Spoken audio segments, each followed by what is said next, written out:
بسم اللہ الرحمن الرحیم شروع اللہ کا نام لے کر جو بڑا مہربان نہایت رحم والا ہے۔ الف لام را، یہ وہ کتاب ہے جس کی آیتیں جچی تلی ہیں۔ پھر یہ کہ اللہ حکیم و خبیر نازل کرنے والے کی طرف سے بتفصیل بیان کی گئی ہے۔ اس کا پیغام یہ ہے کہ اللہ کے سوا کسی کی عبادت نہ کرو، اور میں اس کی طرف سے تم کو ڈر سنانے والا اور خوشخبری دینے والا ہوں، اور یہ کہ اپنے پروردگار سے بخشش مانگو اور اس کے آگے توبہ کرو، وہ تم کو ایک وقت مقرر تک متاع نیک سے بہرہ مند کرے گا اور ہر لائق فضیلت کو اس کی فضیلت دے گا۔ اور اگر روگردانی کرو گے تو مجھے تمہارے بارے میں قیامت کے بڑے دن کے عذاب کا ڈر ہے۔ تم سب کو اللہ کی طرف لوٹ کر جانا ہے اور وہ ہر چیز پر قادر ہے۔ دیکھو، یہ اپنے سینوں کو دوہرا کرتے ہیں تاکہ اللہ سے چھپ جائیں۔ سن رکھو، جس وقت یہ اپنے کپڑوں میں لپٹ رہے ہوتے ہیں تب بھی وہ ان کی چھپی اور کھلی باتوں کو جانتا ہے۔ وہ تو دلوں کی باتوں تک سے آگاہ ہے، اور زمین پر کوئی چلنے پھرنے والا نہیں مگر اس کا رزق اللہ کے ذمے ہے۔ وہ اس کے رہنے کی جگہ کو بھی جانتا ہے اور جہاں سونپا جاتا ہے اسے بھی۔ یہ سب کچھ کتاب روشن میں لکھا ہوا ہے۔ اور وہی تو ہے جس نے آسمانوں اور زمین کو 6 دن میں بنایا، اور اس وقت اس کا عرش پانی پر تھا۔ تمہارے پیدا کرنے سے مقصود یہ ہے کہ وہ تم کو آزمائے کہ تم میں عمل کے لحاظ سے کون بہتر ہے۔ اور اے نبی، اگر تم کہو کہ تم لوگ مرنے کے بعد زندہ کر کے اٹھائے جاؤ گے تو کافر کہہ دیں گے کہ یہ تو کھلا جادو ہوا۔ اور اگر ایک مدت معین تک ہم ان سے عذاب روک دیں تو کہیں گے کہ کون سی چیز عذاب کو روکے ہوئے ہے۔ دیکھو، جس روز وہ ان پر واقع ہوگا پھر ٹلنے کا نہیں، اور جس چیز کا یہ مذاق اڑاتے ہیں وہ ان کو گھیر لے گی۔ اور اگر ہم انسان کو اپنے پاس سے نعمت بخشیں پھر اس سے اس کو چھین لیں تو نا امید اور ناشکرا ہو جاتا ہے۔ اور اگر تکلیف پہنچنے کے بعد آسائش کا مزہ چکھائیں تو خوش ہو کر کہتا ہے کہ سب سختیاں مجھ سے دور ہو گئی۔ بے شک وہ ہے ہی خوشی میں مست ہو جانے والا، بڑا فخر جتانے والا۔ ہاں، جنہوں نے صبر کیا اور عمل نیک کیے، یہی ہیں جن کے لیے بخشش اور اجر عظیم ہے۔ تو شاید تم کچھ چیز وہی میں سے جو تمہارے پاس آتی ہے چھوڑ دو، اور اس خیال سے تمہارا دل تنگ ہو کہ کافر یہ کہنے لگیں کہ اس پر کوئی خزانہ کیوں نہیں نازل ہوا، یا اس کے ساتھ کوئی فرشتہ کیوں نہیں آیا۔ اے نبی، تم تو صرف نصیحت کرنے والے ہو، اور اللہ ہر چیز کا نگہبان ہے۔ کیا یہ لوگ کہتے ہیں کہ اس نے قرآن از خود بنا لیا ہے؟ کہہ دو کہ اگر سچے ہو تو تم بھی ایسی 10 صورتیں بنا لاؤ، اور اللہ کے سوا جس کو بلا سکتے ہو بلا بھی لو۔ بس اگر وہ تمہاری بات قبول نہ کریں تو جان لو کہ یہ قرآن اللہ کے علم سے اترا ہے، اور یہ کہ اس کے سوا کوئی معبود نہیں۔ تو کیا تم لوگ اسلام لاتے ہو؟ جو لوگ دنیا کی زندگی اور اس کی زیب و زینت کے طالب ہوں، ہم ان کے اعمال کا بدلہ انہیں دنیا ہی میں دے دیتے ہیں، اور اس میں ان کی حق تلفی نہیں کی جاتی۔ یہ وہ لوگ ہیں جن کے لیے آخرت میں آتش جہنم کے سوا اور کچھ نہیں، اور جو عمل انہوں نے دنیا میں کیے سب برباد، اور جو کچھ یہ کرتے رہے سب ضائع ہوا۔ بھلا جو لوگ اپنے پروردگار کی طرف سے دلیل روشن رکھتے ہوں اور ان کے ساتھ ایک آسمانی گواہ بھی اس کی جانب سے ہو، اور اس سے پہلے موسیٰ کی کتاب ہو جو پیشوا اور رحمت ہے، تو کیا وہ قرآن پر ایمان نہیں لائیں گے؟ یہی لوگ تو اس پر ایمان لاتے ہیں، اور جو کوئی اور فرقوں میں سے اس سے منکر ہو تو اس کا ٹھکانہ آگ ہے۔ تو تم اس قرآن سے شک میں نہ ہونا، یہ تمہارے پروردگار کی طرف سے حق ہے، لیکن اکثر لوگ ایمان نہیں لاتے۔ اور اس سے بڑھ کر ظالم کون ہوگا جو اللہ پر جھوٹ باندھے؟ ایسے لوگ اپنے رب کے سامنے پیش کیے جائیں گے اور گواہ کہیں گے کہ یہی لوگ ہیں جنہوں نے اپنے پروردگار پر جھوٹ بولا تھا۔ سن رکھو کہ ظالموں پر اللہ کی لعنت ہے، جو اللہ کے رستے سے روکتے اور اس میں کجی چاہتی ہیں، اور وہ آخرت کا بھی انکار کرتے ہیں۔ یہ لوگ زمین میں کہیں چھپ کر اللہ کو ہرا نہیں سکتے، اور نہ اللہ کے سوا کوئی ان کا حمایتی ہے۔ اے پیغمبر، ان کو دگنا عذاب دیا جائے گا، کیونکہ یہ شدت کفر سے تمہاری بات نہیں سن سکتے تھے اور نہ تم کو دیکھ سکتے تھے۔ یہی ہیں جنہوں نے اپنے آپ کو خسارے میں ڈالا، اور جو کچھ یہ افترا کیا کرتے تھے ان سے جاتا رہا۔ بلا شبہ یہ لوگ آخرت میں سب سے زیادہ نقصان پانے والے ہیں۔ جو لوگ ایمان لائے اور عمل نیک کیے اور اپنے پروردگار کے آگے عاجزی کی، یہی صاحب جنت ہیں، ہمیشہ اس میں رہیں گے۔ دونوں فریقوں یعنی کافر و مومن کی مثال ایسی ہے جیسے ایک اندھا بہرا ہو اور ایک دیکھتا سنتا. بھلا دونوں کا حال یکساں ہو سکتا ہے؟ پھر تم سوچتے کیوں نہیں؟ اور ہم نے نوح کو ان کی قوم کی طرف بھیجا تو انہوں نے ان سے کہا کہ میں تم کو کھول کھول کر ڈر سنانے اور یہ پیغام پہنچانے آیا ہوں کہ اللہ کے سوا کسی کی عبادت نہ کرو، مجھے تمہاری نسبت دردناک عذاب کا خوف ہے. تو ان کی قوم کے سردار جو کافر تھے کہنے لگے کہ ہم تم کو اپنے ہی جیسا ایک آدمی دیکھتے ہیں اور یہ بھی دیکھتے ہیں کہ تمہارے پیرو وہی لوگ ہوئے ہیں جو ہم میں ادنا درجے کے ہیں، اور وہ بھی سطحی رائے سے، اور ہم تم میں اپنے اوپر کسی طرح کی فضیلت نہیں دیکھتے بلکہ تمہیں جھوٹا خیال کرتے ہیں. فرمایا کہ اے قوم دیکھو تو اگر میں اپنے پروردگار کی طرف سے دلیل روشن رکھتا ہوں اور اس نے مجھے اپنے ہاں سے رحمت بخشی ہو جس کی حقیقت تم سے پوشیدہ ہو گئی ہے، تو کیا ہم اس کے لیے تمہیں مجبور کر سکتے ہیں جبکہ تم اس سے ناخوش ہو؟ اور اے قوم میں اس نصیحت کے بدلے تم سے مال و زر کا مطالبہ تو نہیں کرتا، میرا صلہ تو اللہ کے ذمے ہے، اور جو لوگ ایمان لائے ہیں میں ان کو نکالنے والا بھی نہیں ہوں، وہ تو اپنے پروردگار سے ملنے والے ہیں، لیکن میں دیکھتا ہوں کہ تم لوگ نادانی کر رہے ہو.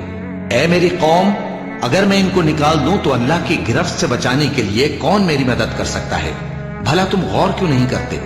اور میں نہ تم سے یہ کہتا ہوں کہ میرے پاس اللہ کے خزانے ہیں، اور نہ یہ کہ میں غیب جانتا ہوں، اور نہ یہ کہتا ہوں کہ میں فرشتہ ہوں، اور نہ ان لوگوں کی نسبت جن کو تم حقارت کی نظر سے دیکھتے ہو یہ کہتا ہوں کہ اللہ ان کو بھلائی یعنی اعمال کی جزا نہیں دے گا. جو ان کے دلوں میں ہے اسے اللہ خوب جانتا ہے. اگر میں ایسا کہوں تو بے انصافوں میں ہو جاؤں. انہوں نے کہا کہ نوح تم نے ہم سے جھگڑا تو کیا اور جھگڑا بھی بہت کیا، اب اگر تم سچے ہو تو جس چیز سے ہمیں ڈراتے ہو وہ ہم پر لا نازل کرو. نوح نے کہا کہ اس عذاب کو تو اللہ ہی چاہے گا تو نازل کرے گا، اور تم اللہ کو کسی طرح ہرا نہیں سکتے. اور اگر میں یہ چاہوں کہ تمہاری خیر خواہی کروں اور اللہ یہ چاہے کہ تمہیں گمراہ رہنے دے تو میری خیر خواہی تم کو کچھ فائدہ نہیں دے سکتی. وہی تمہارا پروردگار ہے اور تمہیں اسی کی طرف لوٹ کر جانا ہے. کیا یہ لوگ کہتے ہیں کہ اس پیغمبر نے قرآن اپنے دل سے بنا لیا ہے؟ کہہ دو کہ اگر میں نے دل سے بنا لیا ہے تو میرے گناہ کا وبال مجھ پر، اور جو گناہ تم کرتے ہو اس سے میں بری الذمہ ہوں. اور نوح کی طرف وحی کی گئی کہ تمہاری قوم میں جو لوگ ایمان لا چکے ان کے سوا اور کوئی ایمان نہیں لائے گا، تو جو کام یہ کر رہے ہیں ان کی وجہ سے غم نہ کھاؤ، اور ایک کشتی ہمارے حکم سے ہمارے سامنے بناؤ، اور جو لوگ ظالم ہیں ان کے بارے میں مجھ سے کچھ نہ کہنا، کیونکہ وہ ضرور غرق کر دیے جائیں گے. اور نوح نے کشتی بنانا شروع کر دی، اور جب ان کی قوم کے سردار ان کے پاس سے گزرتے تو ان سے تمسخر کرتے. وہ کہتے کہ اگر تم ہم سے تمسخر کرتے ہو تو جس طرح تم ہم سے تمسخر کرتے ہو اسی طرح ایک وقت ہم بھی تم سے تمسخر کریں گے، اور تم کو جلد معلوم ہو جائے گا کہ کس پر عذاب آتا ہے جو اسے رسوا کرے گا، اور کس پر ہمیشہ کا عذاب نازل ہوتا ہے. یہاں تک کہ جب ہمارا حکم آ پہنچا اور تنور جوش مارنے لگا تو ہم نے نوح کو حکم دیا کہ ہر قسم کے پالتو جانوروں میں سے جوڑا جوڑا یعنی ایک ایک نر اور ایک ایک مادہ لے لو، اور جس شخص کی نسبت حکم ہو چکا ہے کہ ہلاک ہو جائے گا اس کو چھوڑ کر اپنے گھر والوں کو اور جو ایمان لایا ہو اس کو کشتی میں سوار کر لو. اور ان کے ساتھ ایمان بہت ہی کم لوگ لائے تھے. نوح نے کہا کہ اللہ کا نام لے کر کہ اسی کے کرم سے اس کا چلنا اور ٹھہرنا ہے، اس میں سوار ہو جاؤ، بے شک میرا پروردگار بخشنے والا ہے، مہربان ہے. اور وہ ان کو لے کر طوفان کی لہروں میں چلنے لگی. لہریں کیا تھیں؟ گویا پہاڑ تھے. اس وقت نوح نے اپنے بیٹے کو جو کشتی سے الگ تھا پکارا کہ بیٹا ہمارے ساتھ سوار ہو جا اور کافروں میں شامل نہ ہو. اس نے کہا کہ میں ابھی پہاڑ سے جا لگوں گا، وہ مجھے پانی سے بچا لے گا. فرمایا کہ آج اللہ کے عذاب سے کوئی بچانے والا نہیں اور نہ کوئی بچ سکتا ہے مگر وہی جس پر اللہ رحم کرے. اتنے میں دونوں کے درمیان لہر حائل ہو گئی اور وہ ڈوب کر رہ گیا. اور حکم دیا گیا کہ اے زمین اپنا پانی نگل جا اور اے آسمان تھم جا، اور پانی خشک ہو گیا اور کام تمام کر دیا گیا. اور کشتی کوہ جودی پر جا ٹھہری اور کہہ دیا گیا کہ بے انصاف لوگوں پر لعنت. اور نوح نے اپنے پروردگار کو پکارا اور کہا کہ پروردگار میرا بیٹا بھی میرے گھر والوں میں ہے، تو اس کو بھی نجات دے، تیرا وعدہ سچا ہے اور تو بہترین حاکم ہے. اللہ نے فرمایا کہ اے نوح وہ تیرے گھر والوں میں نہیں ہے، وہ تو سراسر بد عمل ہے. تو جس چیز کی تم کو حقیقت معلوم نہیں اس کے بارے میں مجھ سے درخواست ہی نہ کرو، اور میں تم کو نصیحت کرتا ہوں کہ نادان نہ بنو۔ نوح نے کہا پروردگار میں تجھ سے پناہ مانگتا ہوں کہ ایسی چیز کی تجھ سے درخواست کروں جس کی حقیقت مجھے معلوم نہیں، اور اگر تو مجھے نہیں بخشے گا اور مجھ پر رحم نہیں فرمائے گا تو میں تباہ ہو جاؤں گا۔ حکم ہوا کہ نوح ہماری طرف سے سلامتی اور برکتوں کے ساتھ جو تم پر اور تمہارے ساتھ کی جماعتوں پر نازل کی گئی ہیں اتر آؤ، اور کچھ اور جماعتیں ہوں گی جن کو ہم دنیا کے فوائد سے بہرہ مند کریں گے، پھر ان کو ہماری طرف سے عذاب علیم پہنچے گا۔ یہ حالات غیب کی خبروں میں سے ہیں جو ہم تمہاری طرف بھیجتے ہیں، اور اس سے پہلے نہ تم ہی ان کو جانتے تھے اور نہ تمہاری قوم ہی ان سے واقف تھی، تو صبر کرو کہ انجام پرہیزگاروں ہی کا بھلا ہے۔ اور ہم نے قوم عاد کی طرف ان کے بھائی ہود کو بھیجا، انہوں نے کہا اے میری قوم اللہ ہی کی عبادت کرو، اس کے سوا تمہارا کوئی معبود نہیں، تم شرک کر کے اللہ پر محض بہتان باندھتے ہو۔ میری قوم میں اس واعظ و نصیحت کا تم سے کچھ صلہ نہیں مانگتا، میرا صلہ تو اس کے ذمے ہے جس نے مجھے پیدا کیا، بھلا تم سمجھتے کیوں نہیں؟ اور اے قوم اپنے پروردگار سے بخشش مانگو، پھر اس کے آگے توبہ کرو، وہ تم پر آسمان سے موسلا دھار بارش برسائے گا اور تمہاری طاقت پر طاقت بڑھائے گا، اور دیکھو گناہگار بن کر روگردانی نہ کرو۔ وہ بولے ہود تم ہمارے پاس کوئی دلیل ظاہر نہیں لائے، اور ہم صرف تمہارے کہنے سے نہ اپنے معبودوں کو چھوڑنے والے ہیں اور نہ تم پر ایمان لانے والے ہیں، ہم تو یہ سمجھتے ہیں کہ ہمارے کسی معبود نے تمہیں تکلیف پہنچا کر دیوانہ کر دیا ہے۔ انہوں نے کہا کہ میں اللہ کو گواہ کرتا ہوں اور تم بھی گواہ رہو کہ جن کو تم اللہ کا شریک بناتے ہو میں ان سے بیزار ہوں، یعنی جن کی اللہ کے سوا عبادت کرتے ہو، تو تم سب مل کر میرے بارے میں جو تدبیر کرنی چاہو کر لو اور مجھے مہلت نہ دو۔ میں اللہ پر جو میرا اور تمہارا سب کا پروردگار ہے بھروسہ رکھتا ہوں، زمین پر جو چلنے پھرنے والا ہے وہ اللہ کے قبضہ قدرت میں ہے، بے شک میرا پروردگار سیدھے رستے پر ہے۔ اب اگر تم روگردانی کرو گے تو جو پیغام میرے ذریعے تمہاری طرف بھیجا گیا ہے وہ میں نے تمہیں پہنچا دیا ہے، اور میرا پروردگار تمہاری جگہ اور لوگوں کو لا بسائے گا، اور تم اللہ کا کچھ بھی نہیں بگاڑ سکو گے۔ میرا پروردگار تو ہر چیز پر نگہبان ہے۔ اور جب ہمارا حکم عذاب آ پہنچا تو ہم نے ہود کو اور جو لوگ ان کے ساتھ ایمان لائے تھے ان کو اپنی مہربانی سے بچا لیا اور انہیں عذاب شدید سے نجات دی۔ یہ وہی قوم عاد ہے جس نے اللہ کی نشانیوں سے انکار کیا اور اس کے پیغمبروں کی نافرمانی کی، اور ہر سرکش و متکبر کا کہا مانا، اور اس دنیا میں بھی لعنت ان کے پیچھے لگی رہی اور قیامت کے دن بھی لگی رہے گی۔ دیکھو قوم عاد نے اپنے پروردگار سے کفر کیا، اور سن رکھو قوم عاد پر پھٹکار ہے جو ہود کی قوم تھی۔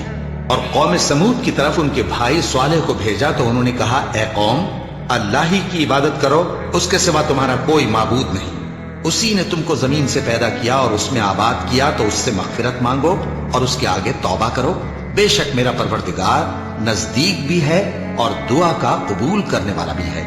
انہوں نے کہا کہ صالح اس سے پہلے ہم تم سے کئی طرح کی امیدیں رکھتے تھے، اب وہ منقطع ہو گئی، کیا تم ہم کو ان چیزوں سے منع کرتے ہو جن کو ہمارے بزرگ پوجتے آئے ہیں، اور جس بات کی طرف تم ہمیں بلاتے ہو اس کی طرف سے ہم بڑے بھاری شک میں ہیں۔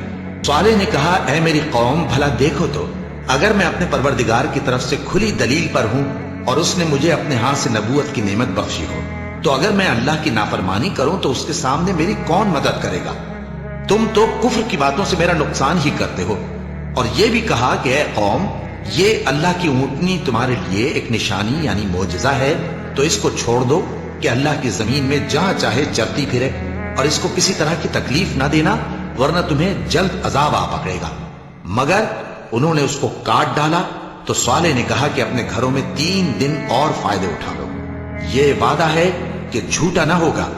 بس جب ہمارا حکم آ گیا تو ہم نے صالح کو اور جو لوگ ان کے ساتھ ایمان لائے تھے ان کو اپنی مہربانی سے بچا لیا اور اس دن کی رسوائی سے محفوظ رکھا، بے شک تمہارا پروردگار طاقتور ہے، زبردست ہے۔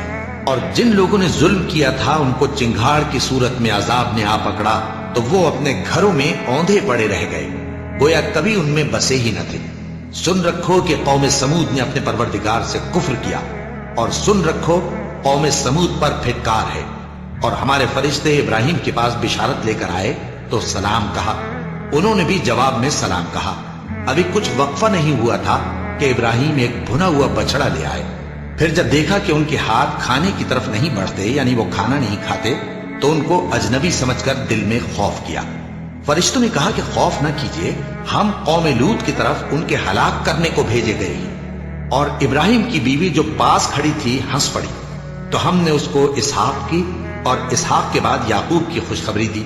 اس نے کہا، اے میرے بچہ ہوگا، میں تو بڑھیا ہوں اور یہ میرے میاں بھی بوڑھے ہیں، یہ تو بڑی عجیب بات ہے۔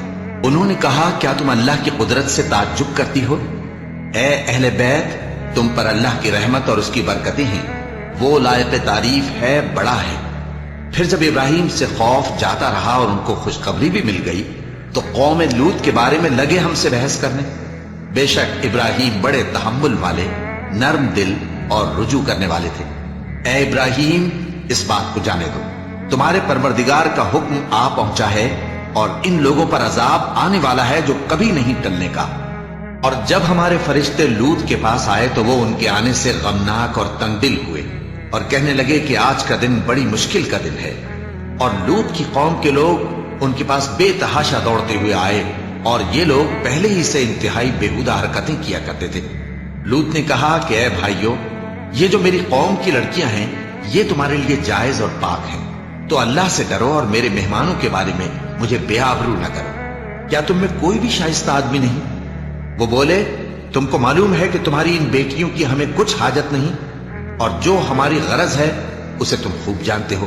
لوط نے کہا، اے کاش مجھ میں تمہارے مقابلے کی طاقت ہوتی، یا میں کسی مضبوط قلعے میں پناہ لے لیتا۔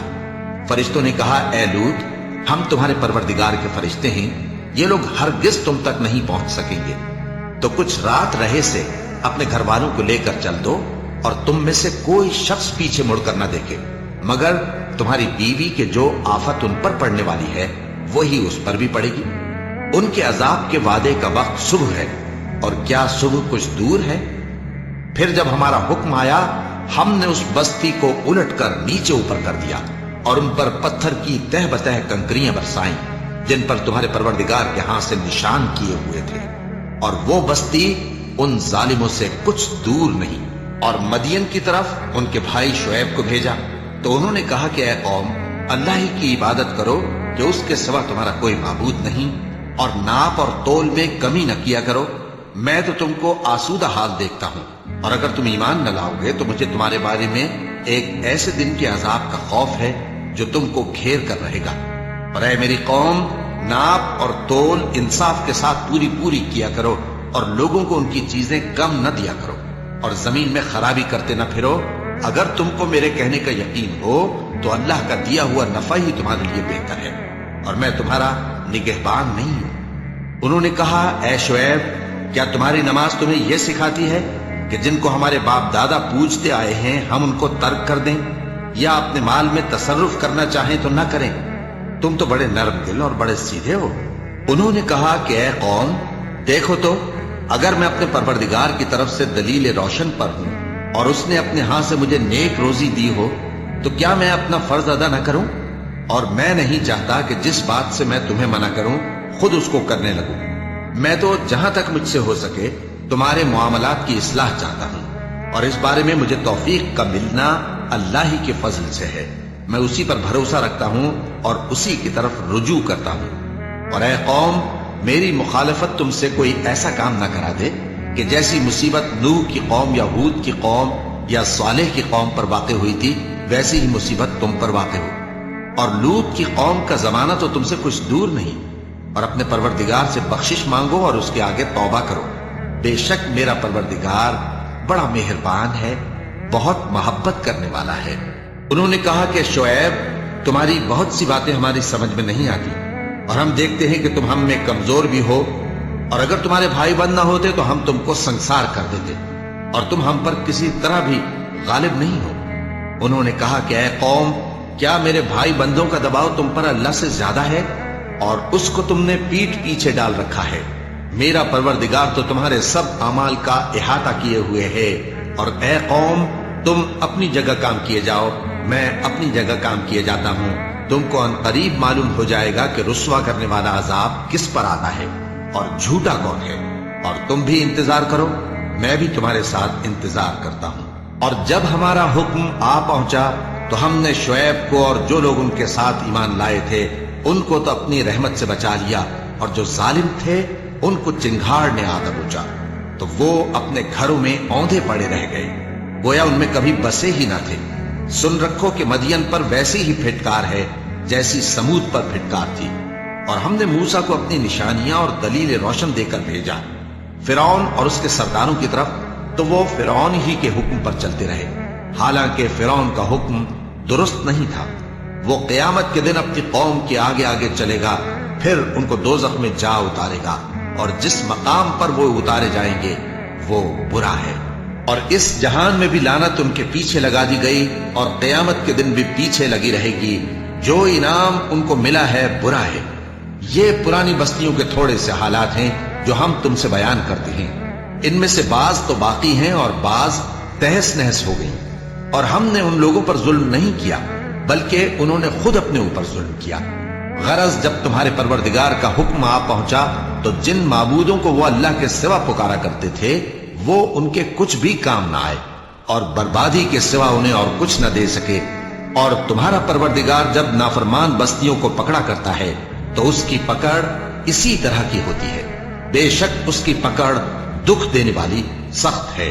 ان قصوں میں اس شخص کے لیے جو عذاب آخرت سے ڈرے عبرت ہے۔ یہ وہ دن ہوگا جس میں سب اکٹھے کیے جائیں گے، اور یہی وہ دن ہوگا جس میں سب اللہ کے روبرو حاضر کیے جائیں گے، اور ہم اس کے لانے میں ایک وقت معین تک تاخیر کر رہے ہیں۔ جس روز وہ آ جائے گا تو کوئی شخص اللہ کے حکم کے بغیر بول بھی نہیں سکے گا۔ پھر ان میں سے کچھ بدبخت ہوں گے اور کچھ نیک بخت۔ تو جو بدبخت ہوں گے وہ دوزخ میں ڈال دیے جائیں گے، اس میں ان کو چلانا اور دھاڑنا ہوگا۔ جب تک آسمان و زمین ہیں وہ اسی میں رہیں گے مگر جتنا تمہارا پروردگار چاہے، بے شک تمہارا پروردگار جو چاہتا ہے کر دیتا ہے۔ اور جو نیک بخت ہوں گے وہ بہشت میں داخل کیے جائیں گے، اور جب تک آسمان اور زمین ہیں ہمیشہ اسی میں رہیں گے مگر جتنا تمہارا پروردگار چاہے۔ یہ اللہ کی بخشش ہے جو کبھی منقطع نہیں ہوگی۔ تو یہ لوگ جو غیر اللہ کی پرستش کرتے ہیں اس سے تم شک میں نہ پڑنا، یہ اسی طرح پرستش کرتے ہیں جس طرح پہلے سے ان کے باپ دادا پرستش کرتے آئے ہیں، اور ہم ان کو ان کا حصہ پورا پورا بغیر کچھ کم کیے دینے والے ہیں۔ اور ہم نے موسیٰ کو کتاب دی تو اس میں اختلاف کیا گیا، اور اگر تمہارے پروردگار کی طرف سے ایک بات پہلے نہ ہو چکی ہوتی تو ان میں فیصلہ کر دیا جاتا، اور وہ تو اس کی طرف سے بڑے بھاری شک میں پڑے ہوئے ہیں۔ اور تمہارا پروردگار ان سب کو قیامت کے دن ان کے اعمال کا پورا پورا بدلہ دے گا، بے شک جو عمل یہ کرتے ہیں وہ اس سے واقف ہے۔ تو اے پیغمبر، جیسا تم کو حکم ہوتا ہے اس پر تم اور جو لوگ تمہارے ساتھ تائب ہوئے ہیں قائم رہو، اور حد سے تجاوز نہ کرنا، وہ تمہارے سب اعمال کو دیکھ رہا ہے۔ اور مسلمانوں، جو لوگ ظالم ہیں ان کی طرف مائل نہ ہونا، نہیں تو تمہیں بھی دوزخ کی آگ آ لپٹے گی، اور اللہ کے سوا تمہارے کوئی دوست نہیں ہوں گے، پھر تمہیں کوئی مدد بھی نہ ملے گی۔ اور دن کے دونوں سروں یعنی صبح اور شام کے اوقات میں اور رات کی چند ساعتوں میں نماز پڑھا کرو، کچھ شک نہیں کہ نیکیاں گناہوں کو دور کر دیتی ہیں۔ یہ ان کے لیے نصیحت ہے جو نصیحت قبول کرنے والے ہیں۔ اور صبر کیے رہو کہ اللہ نیکوکاروں کا اجر ضائع نہیں کرتا۔ تو جو امتیں تم سے پہلے گزر چکی ہیں ان میں ایسے ہوش مند کیوں نہ ہوئے جو ملک میں خرابی کرنے سے روک دے؟ ہاں، ایسے تھوڑے سے تھے جن کو ہم نے ان میں سے نجات بخشی، اور جو ظالم تھے وہ انہی باتوں کے پیچھے لگے رہے جن میں عیش و آرام تھا، اور وہ گناہوں میں ڈوبے ہوئے تھے۔ اور تمہارا پروردگار ایسا نہیں ہے کہ بستیوں کو جبکہ وہاں کے باشندے نیکوکار ہوں از راہ ظلم تباہ کر دے، اور اگر تمہارا پروردگار چاہتا تو تمام لوگوں کو ایک ہی جماعت کر دیتا، اور وہ برابر اختلاف کرتے رہیں گے، مگر جن پر تمہارا پروردگار رحم فرمائے، اور اسی لیے اس نے ان کو پیدا کیا ہے۔ اور تمہارے پروردگار کا قول پورا ہو گیا کہ میں دوزخ کو جنوں اور انسانوں سب سے بھر دوں گا۔ اور اے نبی اور پیغمبروں کے وہ سب حالات جو ہم تم سے بیان کرتے ہیں ان سے ہم تمہارے دل کو جمائے رکھتے ہیں، اور ان حالات میں تمہارے پاس حق پہنچ گیا، اور یہ مومنوں کے لیے نصیحت اور عبرت ہے۔ اور جو لوگ ایمان نہیں لائے ان سے کہہ دو کہ تم اپنی جگہ عمل کیے جاؤ، ہم اپنی جگہ عمل کیے جاتے ہیں، اور نتیجہ اعمال کا تم بھی انتظار کرو، ہم بھی انتظار کرتے ہیں، اور آسمانوں اور زمین کی چھپی چیزوں کا علم اللہ ہی کو ہے، اور تمام معاملات اسی کی طرف رجوع کیے جائیں گے، تو اسی کی عبادت کرو اور اسی پر بھروسہ رکھو، اور جو کچھ تم لوگ کر رہے ہو تمہارا پروردگار اس سے بے خبر نہیں۔ صدق اللہ العظیم۔